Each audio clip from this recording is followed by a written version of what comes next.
ചിലതൊക്കെ അങ്ങനെയാണ്, നമ്മൾ ചെയ്യണോ വേണ്ടയോ എന്ന് വിചാരിക്കും. പക്ഷേ നമുക്ക് ആരെങ്കിലും സ്നേഹത്തോടെ തന്ന ഉപഹാരങ്ങളോ അങ്ങനെയുള്ള കാര്യങ്ങളിൽ പെടുന്നതാണ് ഈ ടെഡിയൊക്കെ എന്ന് പറയുന്നത്. എനിക്കും ഭയങ്കര ആഗ്രഹിച്ച് കിട്ടിയൊരു ടെഡി ബിയറാണിത്.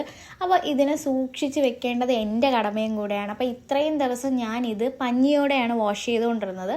പക്ഷെ നിങ്ങളൊരു കാര്യം ചെയ്യുക, പഞ്ഞി സിബ് ഉള്ള ടെഡി ആണെങ്കിൽ, പഞ്ഞി റിമൂവ് ചെയ്യാൻ പറ്റുവാണെങ്കിൽ നിങ്ങൾ പഞ്ഞി റിമൂവ് ചെയ്തിട്ട് ടെഡി വാഷ് ചെയ്യാൻ ശ്രദ്ധിക്കുക. വാഷ് ചെയ്തതിന് ശേഷം ടെഡിയുടെ അകത്ത് ഫില്ല് ചെയ്ത് കൊടുത്താൽ മാത്രം മതി. അപ്പം നിങ്ങൾക്ക് ഒരുപാട് നാൾ നിങ്ങൾക്കിത് സൂക്ഷിച്ച് വെക്കാൻ പറ്റും. നമ്മളിപ്പോൾ ഇഷ്ടമുള്ളൊരു സാധനം നമ്മളത് എന്ത് വില കൊടുത്തും കെയർ ചെയ്തല്ലേ നമ്മൾ യൂസ് ചെയ്യാറ്. അതേപോലെ തന്നെയാണ് ഈ ഫറിൻ്റെ ഒരു പ്രത്യേകത എന്ന് പറഞ്ഞാൽ കുറേ ദിവസം നമ്മൾ യൂസ് ചെയ്ത് കഴിയുമ്പോഴത്തേക്കും ഇത് നമ്മുടെ ഈ അനിമൽസിൻ്റെയൊക്കെ ദേഹത്തെ മുടി ജട പിടിക്കും പോലെ ഇതും ജട പിടിക്കും.